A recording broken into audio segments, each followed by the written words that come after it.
action. Hey there, my name's Krista. I'm an international mama of two, dental hygienist turned midwifery student. And here on my channel, I'm going to be talking about all things motherhood, midwifery, pregnancy, and childbirth education. And we're going to get a little bit crunchy.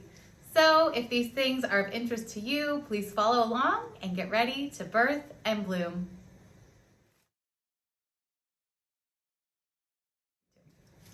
Hi everyone, welcome to my very first YouTube video. Like I said, here on my channel, I plan to talk about all things motherhood and the road and journey to becoming a mom. So for myself personally, I became really interested in all things pregnancy, birth, and midwifery about 4 years ago when I became pregnant with my first daughter. I delved in so deep. I was on YouTube all the time, learning everything there was to know possible about pregnancy and childbirth and what my options were. And since then, I have just learned so much. I realized that my true calling was to become a midwife. And so now here I am. I'm on my journey to becoming a midwife. I am a mother of two little girls who are the loves of my life. And here on this channel, I plan on sharing what I've learned and what I continue to learn with you. So if you're ready to jump in, let's get to it. What is my first video all about? Good question. What is a midwife? So if you're anything like me, when I first became pregnant with my daughter, I was speaking with my sister and my sister's sister-in-law and where they decided to go for their practice, for their prenatal cares, and who they were delivering with. So this was a practice that I had gone for my normal gyne visits. And in this group practice, there were multiple OBGYNs and there was one midwife. And for whatever reason, I had a really strong pull to schedule with the practice's midwife, Rachel. And now I see how things have aligned and how the stars have aligned, and it's put me on my path to where I am today. But in the beginning, when I scheduled my first appointment, I didn't really know what a midwife was. I knew that they practiced alongside obstetricians. I knew that they caught babies, but I didn't really understand what a midwife was.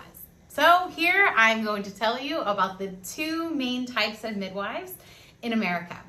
So myself personally, I'm an American. I'm living internationally. I'm in Ghana. And all around the world, there are midwives. So many midwives catch babies all over the place. In America, it's a very unique place where the landscape of birth has shifted more so into the hospital, and many women choose to see obstetricians or doctors for their prenatal care and for their delivery. However, midwives around the world are the practitioners that attend the most births. Midwives are excellent practitioners where they are designed and extremely knowledgeable and trained to work with low risk moms and their pregnancies and their babies. So let's reverse. What is a midwife? Yes, okay, we'll get there. But also, let's give you a little bit of history about midwives. So since the beginning of time, as long as people have been alive on this planet, there have been midwives. Midwives traditionally have been known to be from womb to tomb. So what does that mean? Midwives were the women of the village that attended births, were there to support the laboring woman, help catch the baby, and were there to look after the mother and baby after birth. They were also the person in the village that was there through all major life events. So they were there not only for these births, but they were also there with people as they died, hence the phrase womb to tomb. So fast forward to 2024, where we are today, the landscape of midwifery has certainly changed, but at the end of the day, midwives are the people and practitioners that tend to look at birth a little bit more holistically. One, that they treat it as a normal life event. So it's not necessarily a medical event. Birth is part of life, and midwives tend to be a little more hands-off and allow the natural process of birth to take place. So, like I said, in America, there are let's talk about the two main types of midwives. So, Certified Nurse Midwives, or CNMs, are midwives that were previously nurses. And this is a really amazing thing because many nurses were labor and delivery nurses, so they attended and experienced what it was like to witness birth, to work hand in hand with women laboring, and be there to support them through delivery.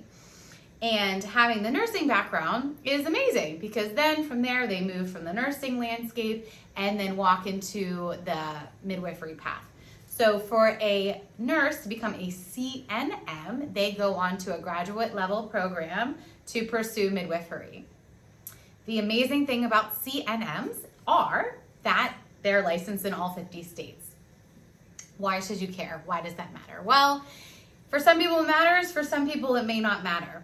But CNMs have the ability to work in any single state that they may choose. And CNMs have the options of working in the hospital setting, in a freestanding birth center, which I'll go into what that is, and in the home setting for home births. So that's amazing. That's like a major plus if someone is a nurse to go the CNM route because you do have a lot of options. So midwives that are in the hospital setting are certified nurse midwives. So Rachel, the midwife that I had for my first birth, was a CNM. Okay, so that's the main type of midwife that you're gonna see mostly throughout America that are gonna be in the hospital setting. But like I said, they have the option to work in birth centers and in the home. So the other main type of midwife is called a Certified Professional Midwife, or CPM. What is a CPM and how do they differ from a CNM? So for me personally, I have chosen to go the CPM route. The reason being is that I'm a dental hygienist. I've been in practice for 10 plus years.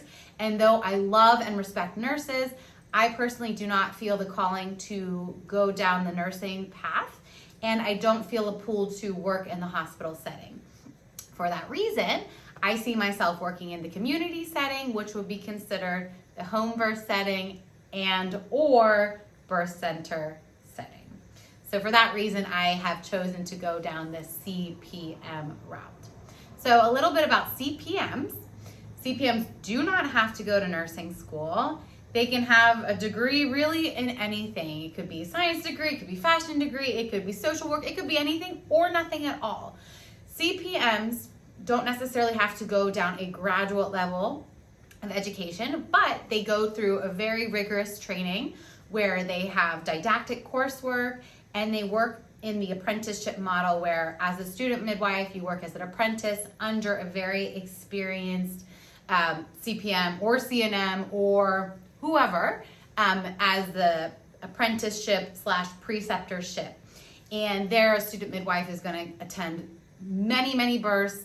They're going to treat many women and babies and do newborn exams and get all of their clinical training experience that's necessary with a preceptor. Before then, they go on to take the NARM exam, which is the North American Registry of Midwives.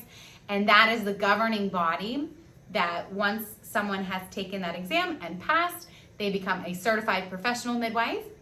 And then from there, get licensure in whatever state that they are practicing in. So speaking of licensure, unlike certified nurse midwives, certified professional midwives are not licensed in all 50 states. Right now, CPMs are licensed in 36 states, including plus Washington, D.C., and that likely will change a good amount through the years because midwives are really crucial to have in the community and give women options of where the heck they want to give birth.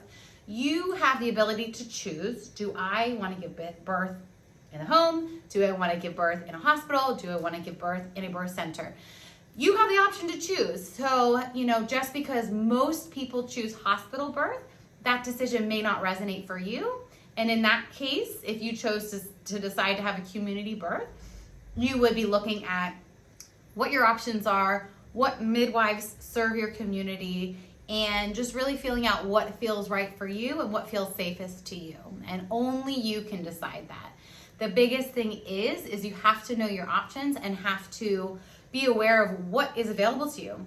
If you want to give birth in the hospital, wonderful. If you want to give birth with an obstetrician, of course, that is your option. If you want to give birth with a midwife in the hospital with the CNM, that most likely is an option for you as well. But it's important to do your own research, what's available in your community, what's available in your area, and then decide from there.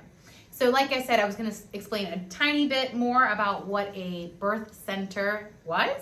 So there's a little bit of confusion about, oh, I gave birth in the hospital in their birth center. A lot of times there's hospitals that will have attached birth centers that, of course can be amazing, but at the end of the day, they're still part of the hospital system. Why does that matter?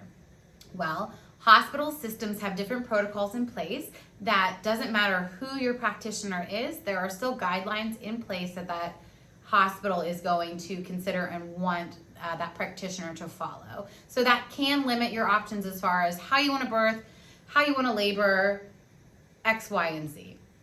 Freestanding birth center is where I decided to give birth with my second baby.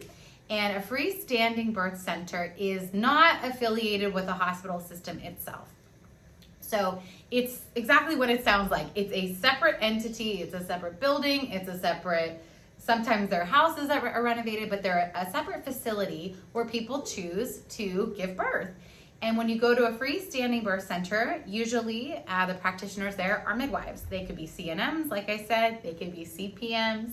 And sometimes there are different medical directors. They have referring doctors that they discuss different options with. But generally, these birth centers are run by midwives. So the benefit to choosing a birth center is that it's, for some people, feels like it's an in-between option between the hospital and the home. And, birth centers are pretty much like you're giving birth at home, but it's someone else's home. They have the same equipment, they have the same medications available. A lot of times they'll have birth tubs, and it just is more conducive to a physiologic, natural birth. And for me personally, with my second birth, though I had a really positive experience with my midwife and my birth in general in the hospital, I knew that because I felt this calling to go down a midwifery path, I wanted to experience what it was like to give birth in a freestanding birth center with a midwife supporting me, with doula support. And if you can see back there, I ended up having an amazing, fast water birth at this birth center, and it was amazing. So you just, like I said, you need to know your options, but now I hope it's a little bit clearer of what is a midwife and who they are, how they can help you, and make you feel super supported throughout your pregnancy, make you feel safe, really build that rapport, get to know you, and support you in your labor and birth. So I hope this helps. Please stay tuned. I plan on posting weekly videos about all the things that we had discussed prior.